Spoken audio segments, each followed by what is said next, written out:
están? Buen día. Hoy vamos a seguir estudiando, compartiendo de la palabra de Dios. Me emociona siempre estar aquí compartiendo de esto con ustedes. A mí me encanta estudiar la Biblia y ver cómo el Señor, desde el Génesis al Apocalipsis, cose y nos da un solo mensaje. No hay un libro que contradiga a otro. Es tan perfecto, tantos años de distancia de haber sido escrito, y lo que se escribió hace 2000 años por personas que no tenían ni WhatsApp, ni email, ni se comunicaban, era perfectamente compatible con otros que estaban en otro lugar, en otra latitud, en otra ciudad, y está todo compaginado y no se contradice en nada. Y así seguimos estudiando la palabra de Dios. Quedamos en Lucas. Estábamos estudiando la semana pasada, busque ahí Lucas 6. Estábamos estudiando ¿qué? ¿Quién se acuerda? Bienaventuranza. Pero solamente estudiamos una sola bienaventuranza. Era muy importante estudiar esta bienaventuranza porque es la puerta o el portón o el primer escalón para poder entonces ser ganador de las siguientes bienaventuranzas. Lucas 6, del 20 al 26, habíamos leído que Jesús, en los versículos anteriores, mucha gente le seguía, dice había bajado a un llano y se dirige a sus discípulos, a sus seguidores, en especial a sus 12. Recordamos algo, Jesús tenía muchos seguidores, tenía muchos discípulos, pero en especial enseñaba a 12, esos 12 que fueron en quienes se derramó también el Espíritu Santo y fueron los que dirigieron la iglesia primitiva, la primera iglesia, cuando se llamó iglesia. Eso fue a partir de la llegada del Espíritu Santo. Ya se había ido el Señor Jesús. Entonces, Lucas 6, ¿lo tenemos? ¿Estamos todos juntos? Perfecto. Dice el versículo 20, alzando los ojos hacia su discípulo, decía: bienaventurados vosotros los pobres. En Mateo habíamos leído que decía: los pobres en espíritu, porque vuestro es el reino de Dios.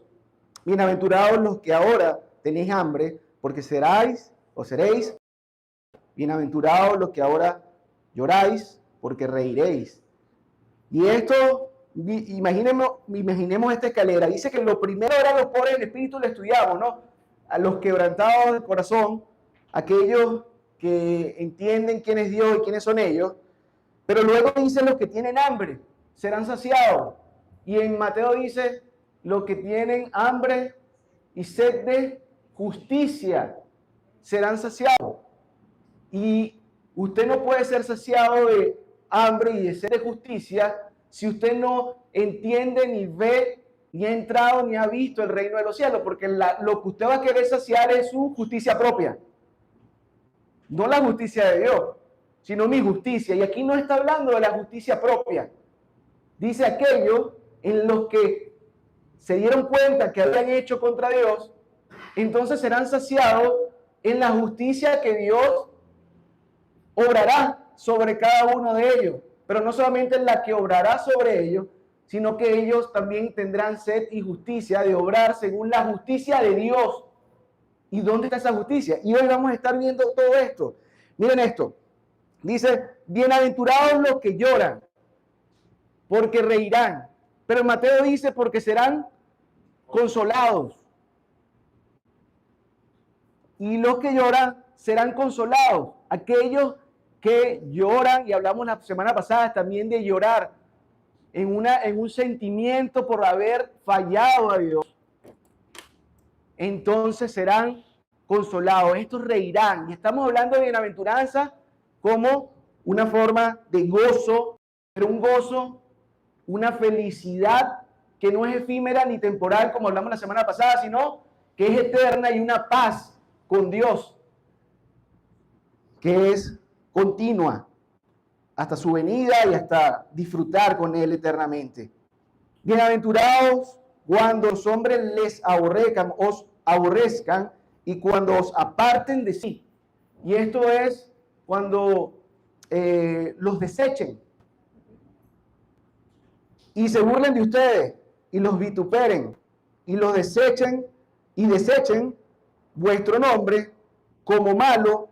¿Por qué causa? ¿Por causa tuya? No, por causa de Jesús. ¿Por qué? Porque aquella bienaventuranza nos hace ver y entrar al reino de los cielos. Y ahora, ¿de qué voy a estar hablando? Hablábamos de una enfermedad del corazón, ¿se acuerdan? Y saber que otro también tiene esa enfermedad es querer quitar esa enfermedad del otro. Y cuando usted comienza a estar hablando de Jesús, ¿qué pasa? ¿Qué le van a decir? Ay, no, este como que se metió angélico.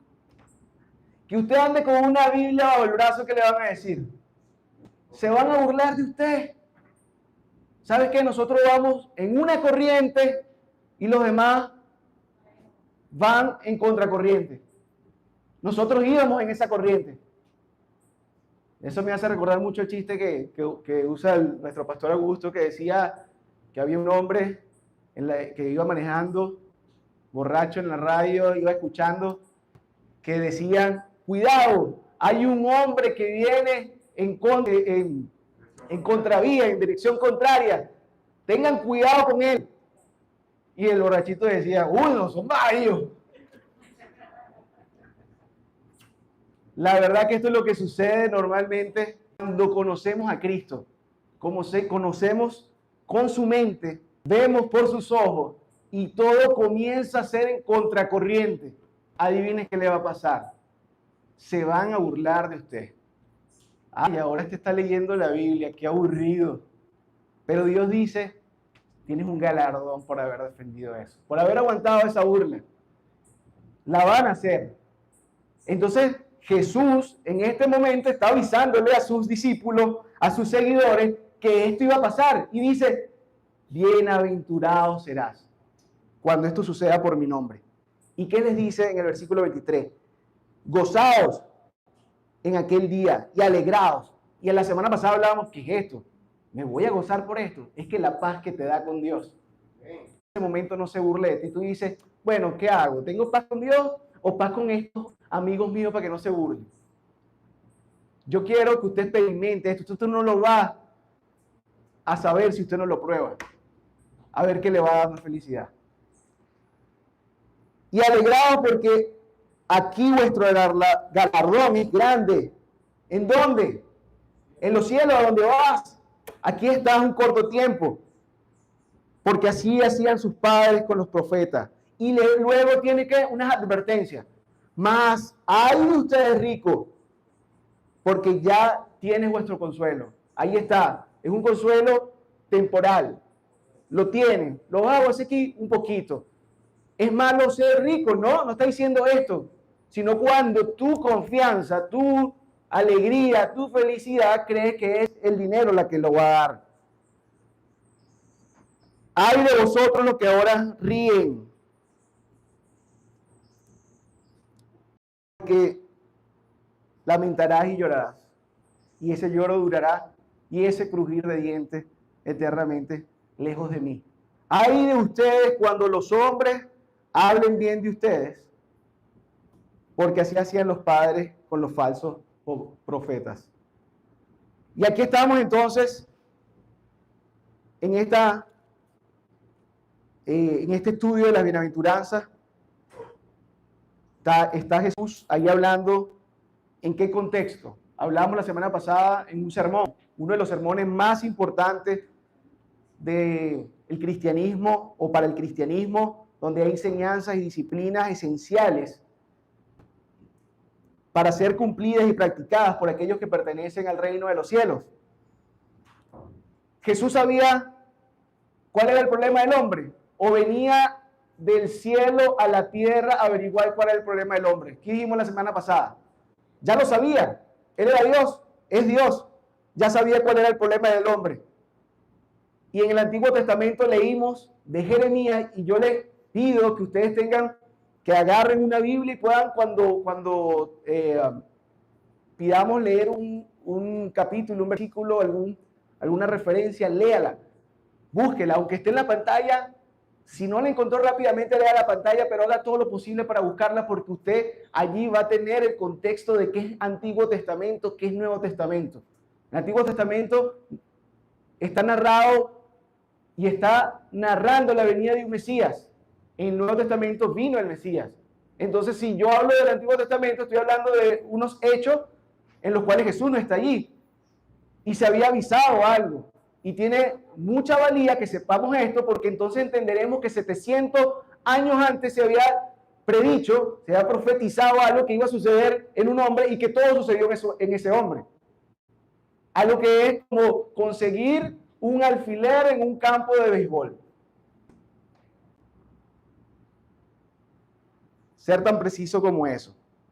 Entonces Jesús sabía qué sucedía en el hombre, cuál era el problema del hombre y que este problema radicaba en dónde.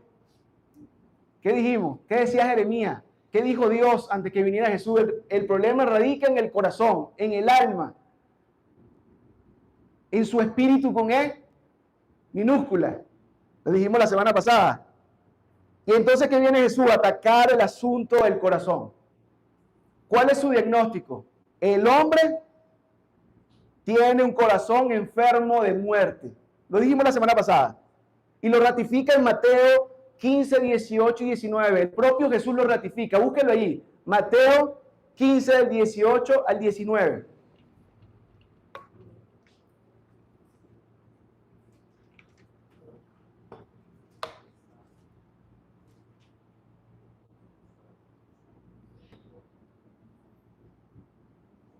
¿Lo tienen? ¿Qué dice?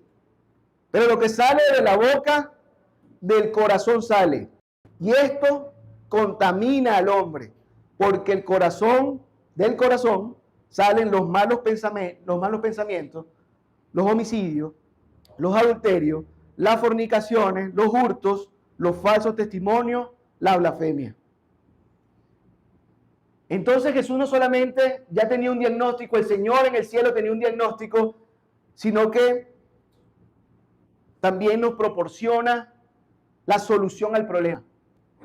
Lo vimos también la semana pasada. En el Antiguo Testamento, antes de que naciera el Mesías, antes de que naciera Jesús, el profeta Isaías, en el capítulo 61, versículo 1 y 2, y esto lo estudiamos hace ya unas cuantas semanas atrás, ¿qué dice? El Espíritu de Jehová, el Señor, está sobre mí. Isaías no estaba hablando del mismo.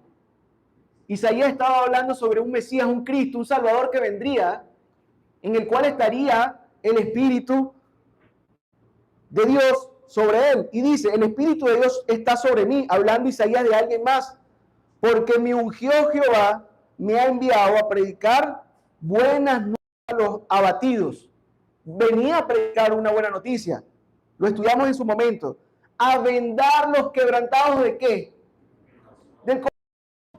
El problema del corazón. A publicar libertad a los cautivos y a los presos apertura de la cárcel. A proclamar el año de la buena voluntad de Jehová y el día de la venganza, del Dios nuestro, y a consolar a todos los enlutados. Vendría entonces un ungido, decía Isaías en el Antiguo Testamento. Vendría la solución. Vendría un Mesías, vendría un Cristo. Esto, cuando usted lee la palabra de Dios, Mesías, está leyendo igualmente Cristo.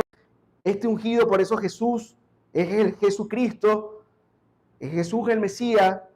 Y este Jesús, este Cristo, ¿qué haría? Sanaría los corazones, los quebrantados de corazón. A los pobres en espíritu. Les daría lo que dijimos la semana pasada, un marcapaso, un ayudador. El Espíritu Santo sería puesto sobre ellos, que les daría la felicidad verdadera, el gozo indescriptible, la salvación eterna, y los identificaría este Espíritu Santo como propiedad del cielo. Eso lo leímos en la primera bienaventuranza. Y decía, porque vuestro es el reino de los cielos. ¿Y saben qué? Buena noticia, que dijo Isaías se cumplió. Llegó entonces el Mesías hace 2024 años. Por eso estamos aquí hablando hoy de él. La profecía se cumple ¿en quién? en Jesús, que luego de el propio Jesús, en Lucas 4, leer en Nazaret, su ciudad de crianza, porque nació en Belén, pero está en Nazaret, lee un rollo, lee Isaías 61, 1 y 2, y dice, el Espíritu del Señor está sobre mí. Y sabe que en Lucas 4, si usted nada más da 2 hojas atrás, Lucas 4, 21, ¿qué dice? Hoy se ha cumplido esta escritura delante de ustedes. Soy yo, el que viene a sanar a los quebrantados del corazón, a los que el que viene a sanar y a operar el corazón que está enfermo. Soy yo, está delante de ustedes. Entonces, ¿qué tenemos? Un diagnóstico y tenemos una solución. Jesús, el único médico que puede sanarle. Y ahí está dentro de la solución. Él vino a salvar, Él vino a operar, Él vino a sanar los pobres en espíritu, a los quebrantados, para que vivan eternamente y en paz y no en un lugar de tormento. Usted tiene que hacer una cita con Él. Él no va a obligarle a usted a hacer una cita con Él. No la puede hacer nadie por usted, aunque lo puede invitar a hacer la cita. Pero usted tiene que hacer la cita, es muy personal. No se puede pedir, y lo recordamos de la semana pasada, con un corazón orgulloso.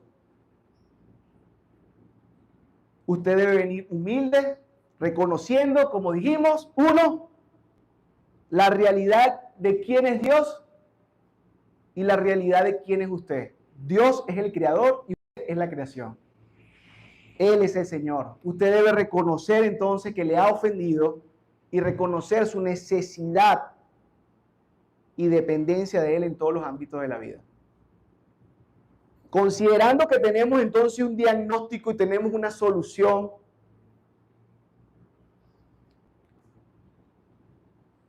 ¿cómo hacemos esta cita?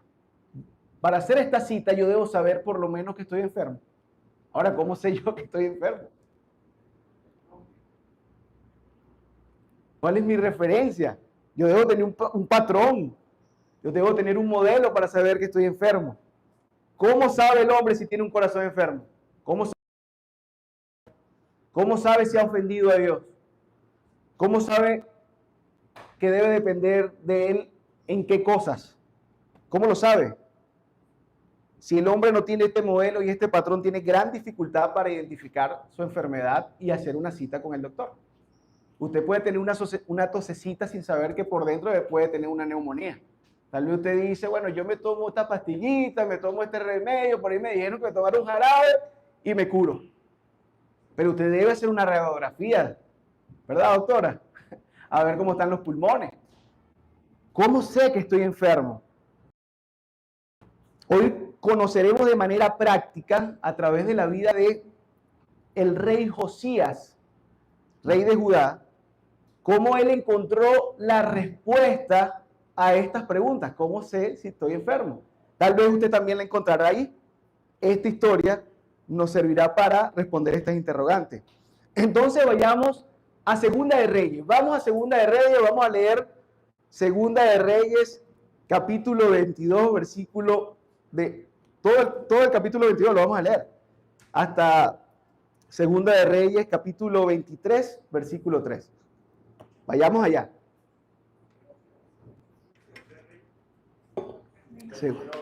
22:1. Antiguo Testamento, Segunda de Reyes. 22. Ajá.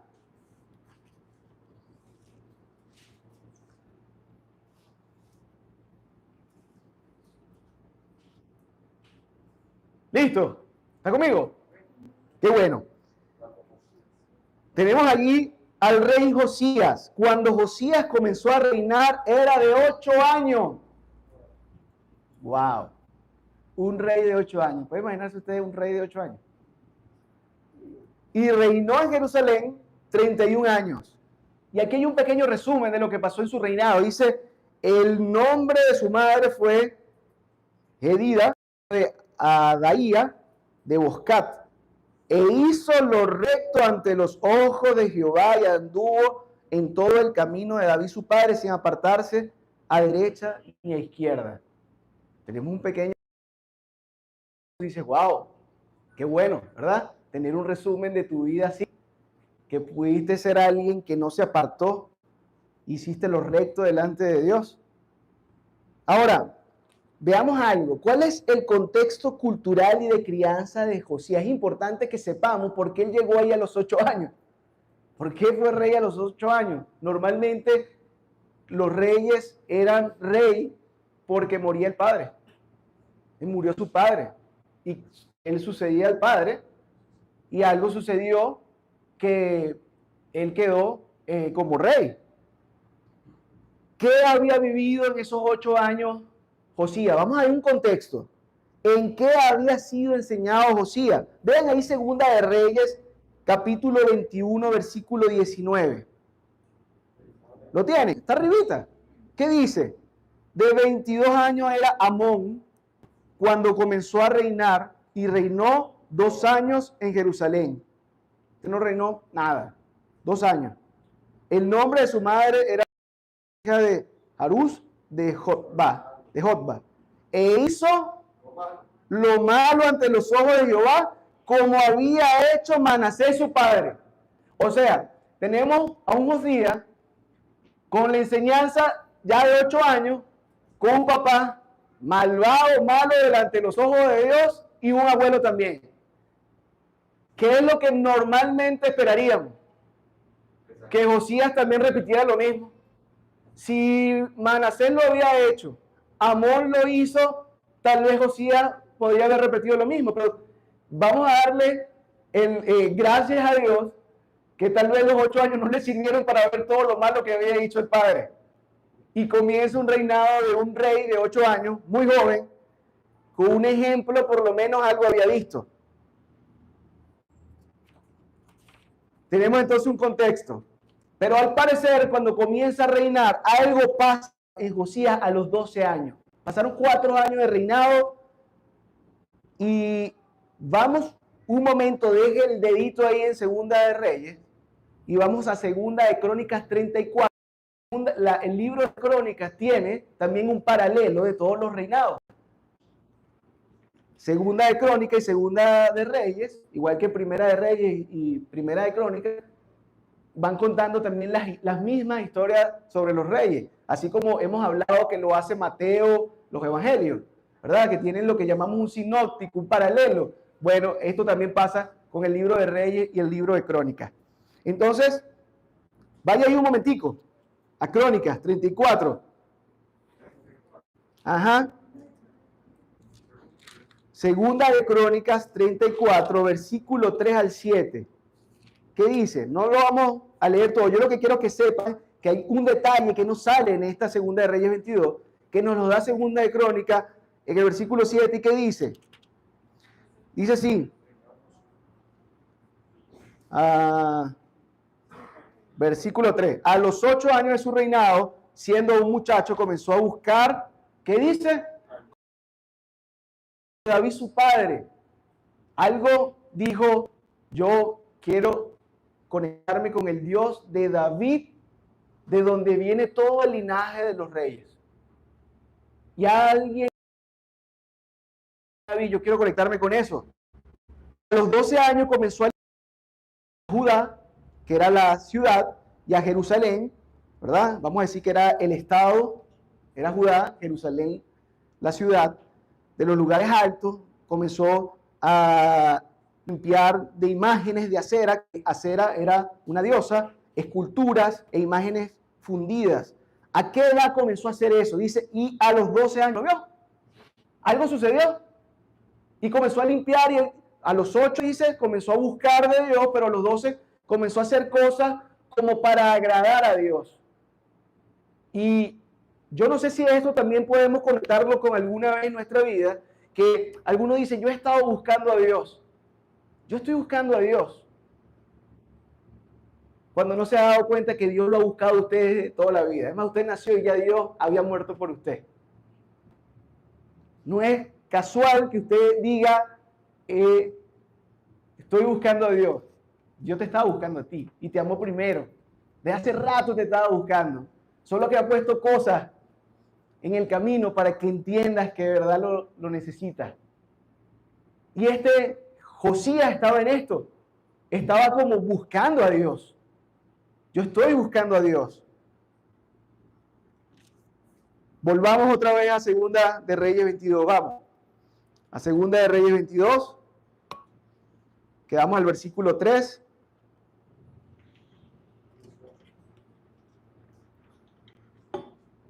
¿Lo tenemos? Sí.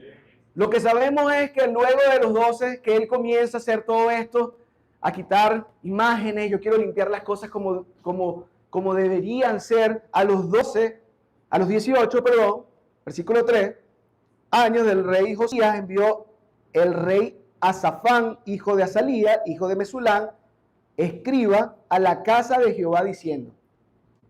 ¿Qué dijo aquí? Josías tenía 18 años y manda a Safán, quien es su escriba, un ministro de él, le dice, mira, quiero que vayas a la casa de Jehová. ¿Cuál era esta casa? Era el templo, donde se hacían los sacrificios, la adoración a Dios. Ve al sumo sacerdote, Hilcías se llama, y dile que recoge el dinero que han traído a la casa de Jehová y que han recogido del pueblo los guardianes de la puerta, y que lo pongan en manos de los que hacen la obra, que tienen a su cargo el arreglo de la casa de Jehová. A los 18 años, después de haber hecho muchas cosas, o sea, pasaron 6 más, comienza y dice, ¿sabes? Quiero arreglar el templo. También quiero hacerlo. Qué bueno. Quiero ir donde se hacen los sacrificios y la adoración, esté como debe estar. Como lo vamos a hacer este viernes pintando. Y entonces, ¿qué hace? Dice, versículo 5, ¿no? Y que lo pongan en las manos de los que hacen la obra, que tienen a su cargo el arreglo de la casa de Jehová, y que entreguen a los que hacen la obra de la casa de Jehová para que reparen las grietas de la casa, o sea que había grietas, a los carpinteros, maestros, albañiles para comprar madera y piedra de cantería para reparar la casa. Y que no se les tome en cuenta el dinero cuyo manejo se les confiare, porque ellos proceden con honradez, ¿verdad? Qué bueno que todavía en ese momento se conseguía gente que se le pudiera confiar con honradez, ¿verdad? Entonces dijo el sumo sacerdote Hilcías al escriba Safán. Va Safán, le dice todo esto, se encuentra con el sumo sacerdote y el sumo sacerdote le dice, he hallado el libro de la ley en la casa de Jehová. Y tú dices, ¿qué? El sacerdote le está diciendo al escriba, he hallado. Y entonces, ¿de qué se guiaban en este pueblo? Ese sacerdote, ¿qué hacía? Probablemente estaba viendo eso. ¿De qué estaba? ¿Cómo practicaban entonces la adoración a Jehová rectamente si no tenían el libro de la ley? Esto es increíble. No tenía el libro de la ley y era el sacerdote quien ministraba delante de Dios. Tradiciones. Yo lo hago porque el otro lo hace. Yo no sé si está bien, pero la gente lo hace. La corriente. Wow, he hallado el libro de la casa en la casa de Jehová. E Hilcías dio el libro a Safán y lo leyó. Viniendo luego el escriba Safán al rey, dio cuenta al rey y dijo, tus siervos han recogido el dinero que halló en el templo. O sea, viene el ministro a dar cuenta de la tarea que le mandaron. Mira, esto es así, ya se recogió el dinero, se halló en el templo, se lo han entregado el poder a los que hacen la obra, que tienen a cargo el arreglo de la casa de Jehová. Asimismo, el escriba Safán declaró al rey diciendo, el sacerdote Hilcías, por cierto, algo así, ¿verdad? Imagínense, por cierto, el sacerdote Hilcías me ha dado un libro. Y lo leyó Safán delante del rey. ¿Qué habrá leído Safán? ¿Qué habrá leído Josías? Probablemente Deuteronomio 28, los estudiosos y teólogos dicen que es la ley. Estamos hablando del Pentateuco, los primeros 5 libros, Penta de 5, los primeros 5 libros que tenemos en nuestra Biblia. Tal vez eso fue lo que leyó, tal vez fue Deuteronomio. Y si leyó Levítico 26, vaya un momentico a Levítico 26 nada más para que vea qué pudo haber leído.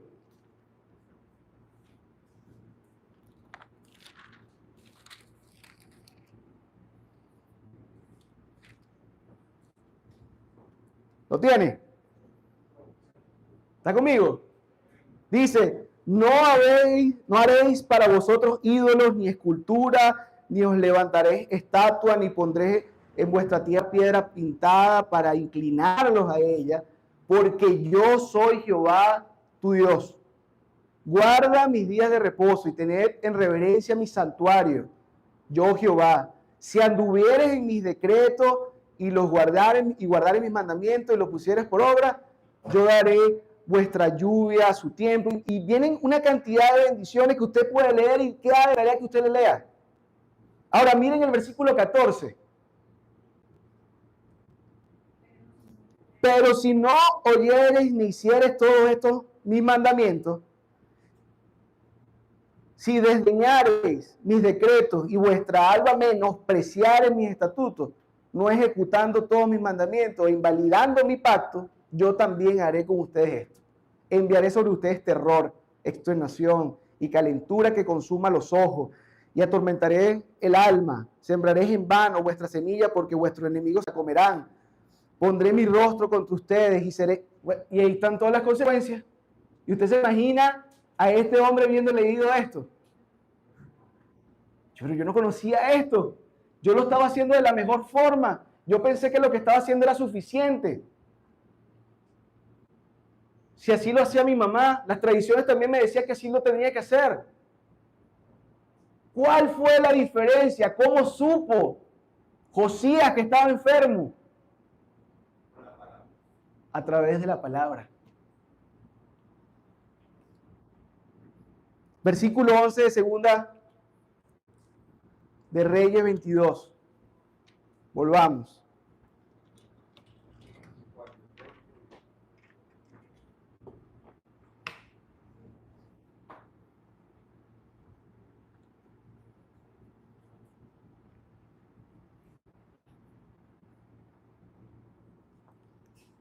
¿Tienen? ¿Qué dice? Y cuando hubo oído las palabras del libro de la ley, rasgó su vestido. Se quebrantó. Un pobre en espíritu. Yo les dije que íbamos a ver cómo se cumplían las bienaventuranzas en esta historia. Había un diagnóstico, hay una solución, pero usted debe saber que está enfermo. Y para saber que está enfermo, yo tengo que saber cuál es la expectativa de Dios con respecto a la vida. ¿Cómo sé que estoy haciendo lo correcto? Solamente me tengo que ir al estándar y al manual. Él leyó el libro y dijo, lo hice mal, lo he hecho mal. ¿Sabe qué? Muchos han leído el libro y dicen, no me importa lo que dice el libro. Pero este rey dijo, no puede ser. Si yo he venido actuando como para agradar a Dios, pero cuando leo el libro todavía me ha faltado. ¿Qué dice Hebreos 4:12? Porque la palabra de Dios, ¿qué es? Viva y eficaz.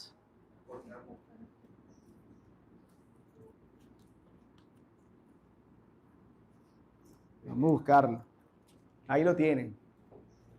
Más cortante que toda espada de 2 filos, que penetra hasta partir el alma y el espíritu, las coyunturas, los tuétanos, y discierne los pensamientos y las intenciones del corazón. Usted lee la palabra de Dios, usted está siendo expuesto a la palabra de Dios y usted va a decir ahí sentado, alguien le dijo a este que lo que yo estaba haciendo. ¿Por qué? Porque eso es lo que hace la palabra de Dios. Discierne los pensamientos. Es más cortante que espada de doble filo. Llega hasta el final del alma. Te muestra verdaderamente quién eres. Y esto fue lo que sucedió con Josías. Por eso Josías rasgó su vestidura. Luego, el versículo 12, el rey dio orden al sacerdote Hilcías, a Ahicam, hijo de Safán, a Adbor, hijo de Micaías, al escriba Safán y a Asaías, el siervo del rey, diciendo: id y pregunten a Jehová. Habían unos representantes a quien Dios le hablaba.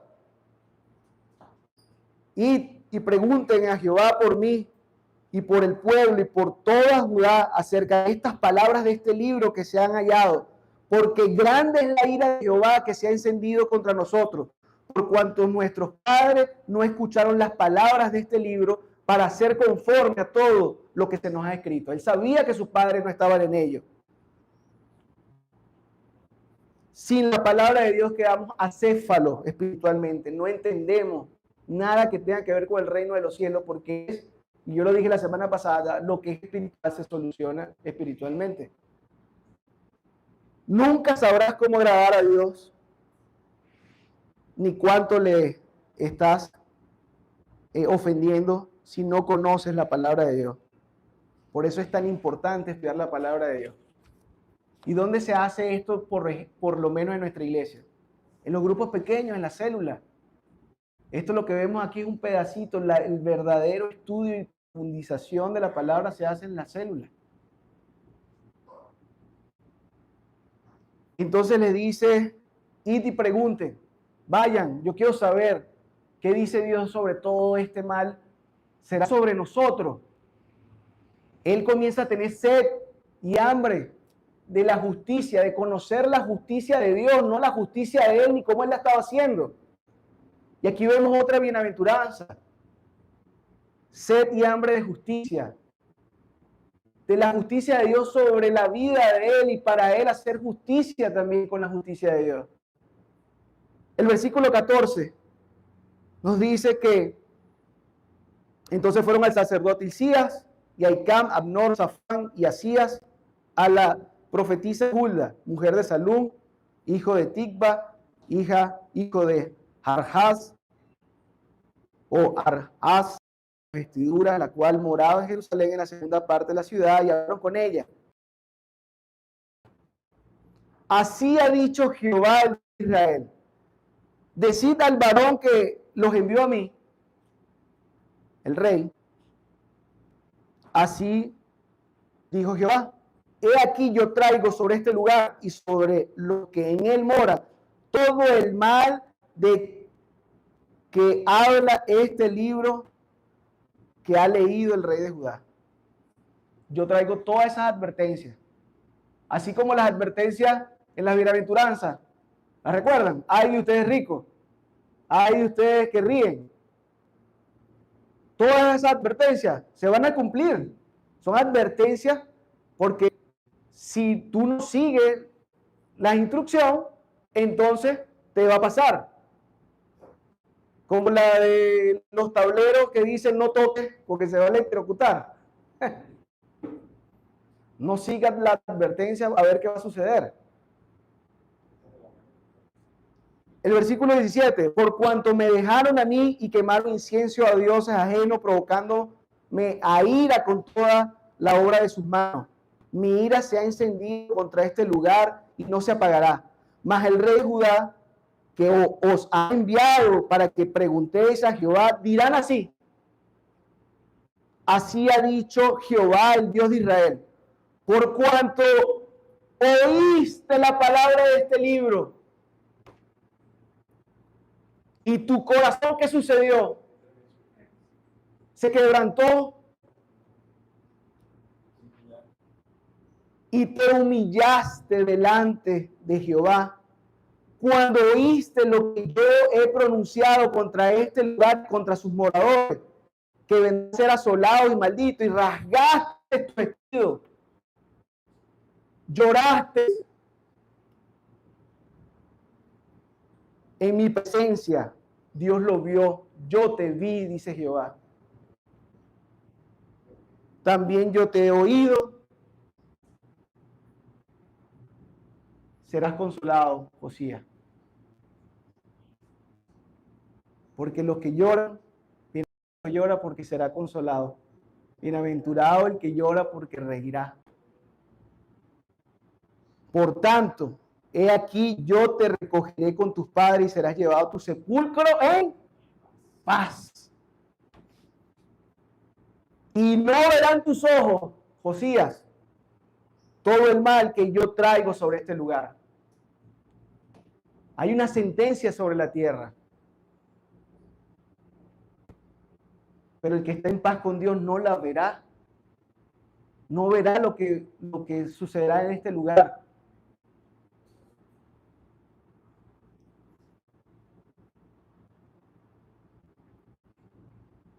El reino de los cielos es tuyo.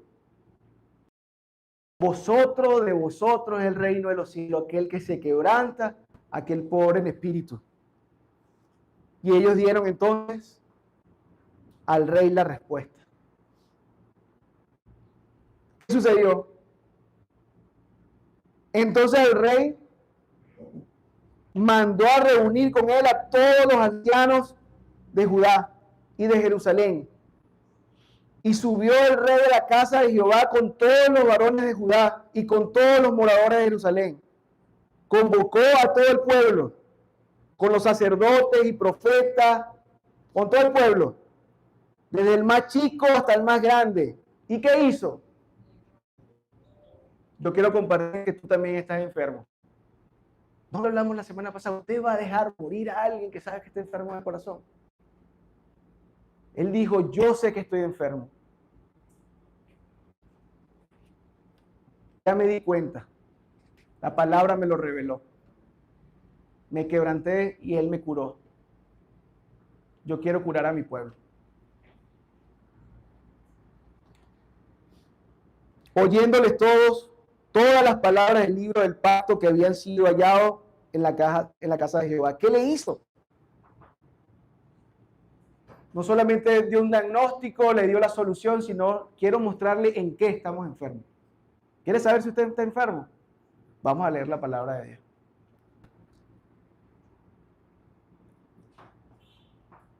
Poniéndose el rey en pie, versículo 3, a la columna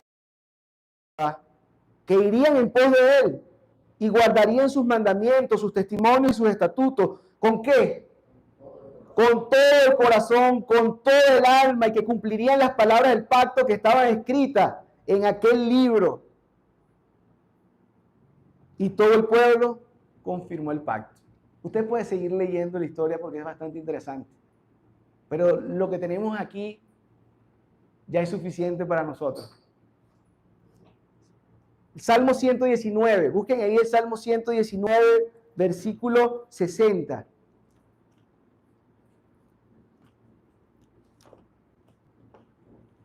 Las bondades de la palabra de Dios.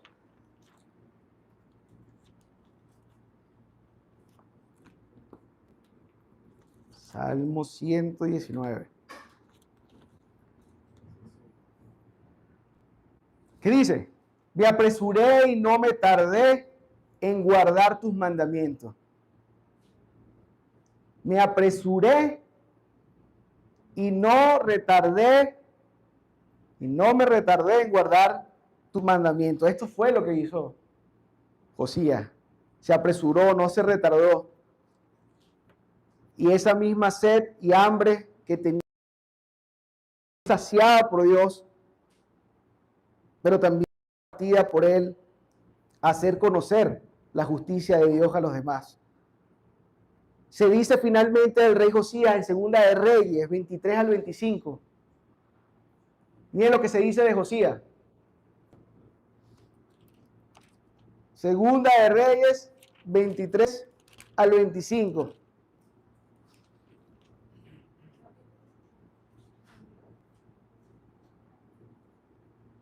¿Lo tienen? No hubo rey antes de él que se convirtiese a Jehová de todo su corazón, de toda su alma y de toda su fuerza, conforme a toda la ley de Moisés, ni después de él nació otro igual. ¡Wow! Yo no sé si usted quisiera tener en su epitafio, no sé si usted quisiera tener en su obituario algo así como esto. Aquí estamos leyendo el obituario de él, el epitafio dentro de lo escrito en la lápida. ¿Ah? No hubo alguien que haya cumplido la ley como este. Lo bueno es que ahora Dios hizo para nosotros un nuevo pacto con el Espíritu Santo y no tiene que hacerlo usted en su fuerza. Dios pondrá el Espíritu de Dios en su vida para que usted pueda cumplir con la ley. La pondré en su mente y en su corazón. Y usted no la va a cumplir ahora como un requisito y un esfuerzo, porque Dios le va a ayudar a través del Espíritu Santo. También escribió por eso el salmista en el Salmo 119, como leímos o como nos aprendimos y memorizamos el versículo de hoy: lámpara es a mis pies tu palabra y lumbrera mi camino. Y saben que no solamente que es lámpara a mis pies para el próximo paso, sino que me indica hacia dónde voy. Me alumbra el paso y el camino hacia dónde voy. Dice, lámpara es a mis pies tu palabra y una lumbrera mi camino. Es lo importante de conocer y estudiar la palabra de Dios, el manual de la vida. Para mí, siempre, desde hace mucho tiempo, se me ha hecho más que un libro religioso. A veces hablamos de Biblia y cuando nada más pronunciamos Biblia, la gente comienza, ay, qué fastidio, ese es un libro de tantas restricciones. No lo vemos como el manual de nuestra vida. Se llama Biblia porque es una biblioteca de libros, pero es el manual del hombre, hecho para que estuviésemos con el Dios que nos creó. El manual es la única fuente que nos puede mostrar en qué le fallamos a Dios. Podríamos pensar en algún momento que estamos bien delante de Él, como lo hizo Josías por algunos años, pero fue la palabra, el espejo, que le mostró el sucio que había en su ser. Ella alimenta nuestro espíritu. El estudiarla y profundizarla va reprogramando también el marcapaso. Porque puede ser que Dios ya haya puesto en usted el Espíritu Santo, pero en estudiarla y profundizarla le hace crecer hasta la estatura del varón perfecto, que es Cristo. Porque eso es lo que espera el Señor de usted. ¿Sabe de algo que se habla tan poco en las iglesias? Y es de la santidad.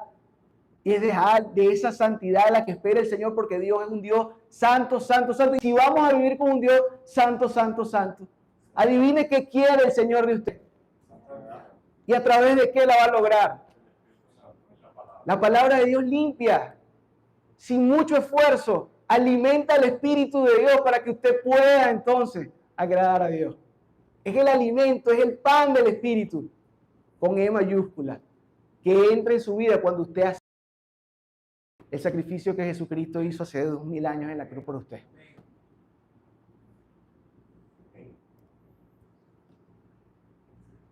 La palabra de Dios es vida, es viva, es Cristo en forma de verbo. Si no conoce la palabra de Dios, no se puede saber en qué grado le hemos ofendido. Si no conoce cómo le ha faltado, no tendrá razones algunas para quebrantarse ni ser pobre en espíritu, y menos de ser un bienaventurado que pueda entrar y ver el reino de Dios. El Salmo 119, 130, porque el Salmo 119 es una hermosura de exposición de palabras. Dice, la exposición de tus palabras alumbra y hacen entender a los simples. Usted no tiene que ser un erudito. La exposición de la palabra de Dios le alumbra y le va a hacer entender a cualquiera, dice allí.